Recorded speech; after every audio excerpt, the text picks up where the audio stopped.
Good morning, everybody. Thank you for being here with us today. My name is Julie Meredith. I'm the Secretary for the Washington State Department of Transportation, and I'm happy to be joined here with several partners of agency executives and many other partners here today.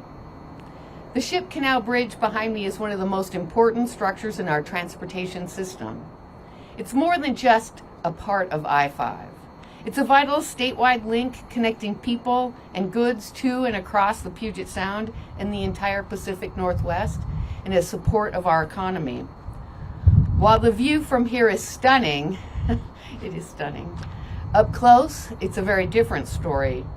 The bridge is more than 60 years old and carries more than 240,000 daily crossings each day, and it shows. Since 2019, we have made more than 200 emergency repairs on this bridge. This approach is not sustainable. This summer is the start of a much-needed multi-year effort to extend the bridge's life and avoid bigger disruptions down the road. While today we're focused on work that starts tonight on the Ship Canal Bridge, I'd be remiss if I did not mention the entire state is in need of significant preservation investments. We're reaching the point as a state, and in fact as a nation, where our 1960s and 50s infrastructure investments are in need of immediate and comprehensive preservation efforts. We cannot wait and see any longer. So, with that, I'd like to just talk about what we can expect coming up. We know our timeline for our work has shifted and changed. I'd like to thank you for sticking with us as we determine how best to balance our budget constraints while also forging ahead to make more immediate progress on preserving this section of I-5. I'm really pleased to have forged a strong partnership with our partners here today and the public so that we can be prepared. As we've shared, the work this year will set us up for the longer-term lane closures in 2026 and 2027. We know that many of you have already heard about this work that we're going to talk about from your employer, from our work at the community events, or from our social media posts. But we are here today to stress what's happening next. Tonight, at 11:59 p.m., we will fully close northbound I-5, starting at the I-90 interchange to Northeast 45th Street. And beginning on Monday, July 21, we will enter about 4 weeks of lane closures across the Ship Canal Bridge before wrapping up with another full closure the weekend of August 15 through 18. During those 4 weeks of lane reductions, crews will remove and replace aging expansion joints, improve the drainage, and repair damaged sections and resurface the bridge deck, all while keeping traffic moving through a reduced number of lanes. To help provide options, the express lanes will be open running northbound 24/7 from later through tonight through our completion on August 18th. And while this work is focused on northbound I-5, this project construction will have regional impacts. We expect traffic to shift across our region on I-405, SR-99, and across local roads as well, while drivers look for and find alternative routes and impacts to southbound I-5 travelers, as the express lanes will be dedicated to northbound. Lastly, WSDOT crews will be busy not only working on this program but across the Puget Sound. We have 117 active construction projects around the state to preserve, maintain, and improve our system. And none of this work could be completed without partners. It's important to remember that we're all in this together. This is not something WSDOT is undertaking alone, and for the past 2 years, we've worked hand in hand with the Seattle Department of Transportation, King County Metro, Sound Transit, emergency responders, and our other transportation agencies, jurisdictions, businesses, and community partners to help coordinate this effort for planning and traffic ops. You'll hear from our partners today, and I'm grateful for all of them. Their coordination has helped us align schedules, reduce conflicts, and make sure businesses and communities have the new tools they need to plan ahead. I want to stress that there is no perfect time for this work to get done, especially in the heart of Puget Sound in the Northwest in our beautiful summer, but we're here to do the hard work necessary to keep our transportation system whole, to work with our partners to minimize disruptions, and to help you get where you need to go, whether that's to work, a concert, a game, or just a sunny day around town. We know this work is disruptive, but it's necessary, and we're asking travelers to plan ahead. Take transit when you can, and most importantly, stay informed. You can count on us and our partners to help keep you updated and help get you where you need to go. And today, I must stress and urge you, plan ahead. And with that, I'd like to turn it over to Adiam Emery. Thank you, Secretary Meredith. Good morning. My name is Adiam Emery. I'm the Interim Director for Seattle Department of Transportation. Thank you to WSDOT and our transit agency partners here today. This project maintains an important connection between the North End, downtown Seattle, and neighborhoods across the city. We know how important it is to keep Seattle moving, especially during big construction like Revive I-5. That's why we're working hand in hand with WSDOT, our regional partners, to reduce delays, respond to incidents, and ensure resilient transportation system. Seattle is a city full of life, particularly in the summer. From sports events to festivals, waterfront outings, and unique local businesses, there's always something going on in Seattle. Seattle is open and ready to welcome everyone into the city this summer. To help keep you moving, SDOT is building more reliable transit with new and expanded bus lanes, better access to light rail, and many other ways to make it easier to get around the city. All along, we've been planning and investing in a reliable transit network so people can get where they need to go, even during major construction.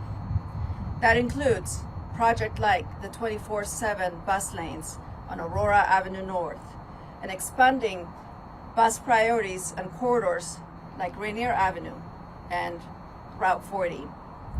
These upgrades help buses moving in our busiest streets and improve access to the places people live, work, and play. As we continue to maintain and modernize our streets, we're taking a 5-part approach to keep Seattle moving during Revive I-5 work this summer and in the future. We're going to continue watching the roadway in real time to make sure we can quickly respond to traffic issues like stalled vehicle or crashes. We're going to help people choose transit and other options by investing in our transit system to deliver frequent and reliable service. We're going to continue to work closely with other agencies to stay coordinated, to quickly respond to incidents and unplanned events while maintaining public safety. Keeping streets clear and safe by managing detours, signals, and work zones. And finally, we're going to continue to share regular communication and travel tools to keep our Seattle community informed with vital information you need to stay connected and reach your destination. This important work better prepares Seattle for major events and constructions in years ahead, including our FIFA 2026 that's coming up, World Cup, and Sound Transit 3 light rail expansion, and of course, SDOT projects funded by the voter-approved Seattle Transportation Levy. So, here's what I want you to remember. Remember, Seattle is open. We welcome everyone to enjoy everything in this city the city has to offer this summer. Don't forget to visit flipyourtrip.org, and that's where you find all your travel tools in one place. Please keep an eye out for our vulnerable travelers. We're going to see a lot of people walking, biking, scooting, and we got to make sure that we are taking care of them. So please adhere to the speed limit and travel safe. Let's make everybody safe. Stay informed and give yourself a little extra travel time. It will pay off. Transit is a great way to go. Rapid bus line like the popular G line that we just opened last summer, and of course a robust Sound Transit light rail. And remember, youth 18 and under, they travel free transit. So let's build that habit. With that, before, like the only thing I want to say is before you leave home, don't ever forget your Orca card and a helmet so you can scoot and bike around the city. We're in this together. SDOT and our partners are here to help you, the traveling public, get where you're going. Seattle, we've got this. We can do this together. Thank you. Thank you, Adrian. Good morning. My name is Ernest Kendall-Gay, and I serve as the Deputy General Manager, King County Metro Transit. The work ahead isn't just about construction. It's about keeping our region connected, safe, and moving for years to come. We know the work will impact our summer travel around the region. But the Ship Canal Bridge is heavily traveled. Doing this work now is important for all who travel through the area, including transit. Responding to this work is a coordinated effort between WSDOT, King County Metro, and the City of Seattle. Our collaboration will help keep the region moving during construction. As always, Metro is here to support riders and reduce traffic stress. I would like to emphasize, hands down, taking the bus or light rail is the least stressful way to navigate around the construction zone. So what should each of us do in the next month? First, plan ahead. Expect delays, especially during peak hours. You will want to think twice about hopping on I-5. It's not like it's a normal day. You'll also want to make sure that if working remotely is an option, you consider that. Try flexing hours to travel outside the busiest commute times if you can. For other travel, again, go during off-peak hours. You will avoid a lot of stress. Second, use transit. Metro, Sound Transit, Community Transit are all ramping up to support riders in getting where they need to go without the stress of sitting alone in the stop-and-go traffic.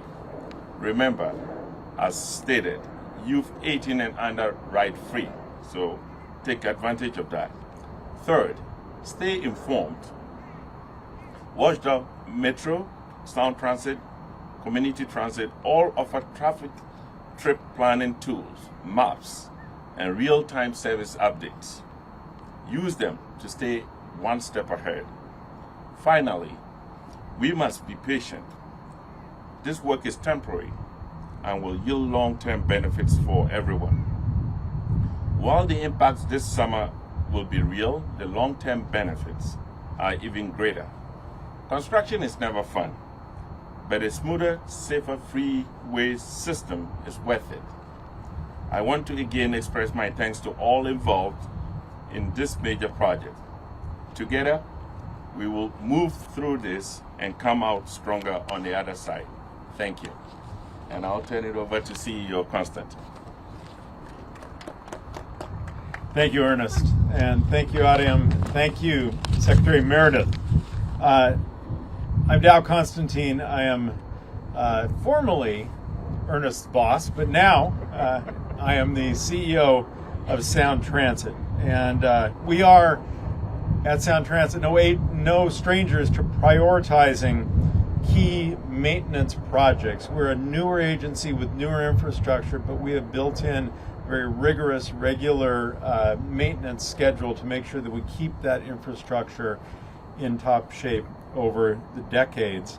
And we do that to protect and extend the life of this important investment that the people of Central Puget Sound have made. Now, much of this Ship Canal Bridge has waited several decades to have this kind of work done. There's never a perfect time. This is necessary and responsible work. And unfortunately, that is always going to cause inconvenience and delay whenever we decide to do it, but it does have to be done. I applaud the Washington State Department of Transportation for taking a thoughtful approach to this challenge over the coming weeks and over the coming 2 years. The work will benefit everyone who lives and works and travels here for decades to come. Now, as we move through this weekend's closure, I want to invite you to, if you are able, leave your car at home and join us. Join us on transit. Join us on Sound Transit Link Light Rail. Join us on our regional buses or the local transit system buses. Join us on the special Sounder trains that will be running this weekend for the Mariners games from Everett and from Lakewood. Our light rail trains have been having a record summer this year, but we have room still to welcome you aboard. Sound Transit will do our part. We will do our part to reduce the impact of this work on individual lives and individual travel, and we're being thoughtful during this and other closures to try to run at full capacity, and we work with the Department of Transportation as we work with the City of Seattle to stage our necessary maintenance work so that it is not all happening at the same time. As we move on toward 2026 and additional work on Interstate 5, as you may have read or heard on the news, we're looking forward to opening even more light rail capacity to be able to serve the south part of King County with Federal Way Link, and then moving on to serve people crossing Lake Washington on our 2 line. We are going to keep building this capacity to make sure that you have alternatives when important work like this is happening, or possibly if you'd like to simply change your daily commute and join us on light rail. We know this weekend is just a preview of what's to come, so I encourage us all to try to make good choices and learn new ways to get around the region. And together, we will get through this challenge. Thank you so much, and thank you, Secretary Meredith, for your leadership. Back to you. Well, as we wrap it up here today, I'd like to say as a final reminder that this is just one of the many work zones that we have out there. And we'd like to ask people to remember that our crews are out there, the contractors are out there in some case exposed to traffic. We want to make things run better for you, so please pay attention. Don't drive distracted, and follow the signs and directions that you encounter in the work zones as you travel around the state and the city this summer. And I would like to extend a gracious thank you to Audium, Ernest & Dow, and their teams for joining me here today and for helping to keep things moving throughout the region. I couldn't ask for better partnerships. And I'd like to thank the media and our partners for joining us today to helping get the word out so that the public can move around the state informed. Thank you.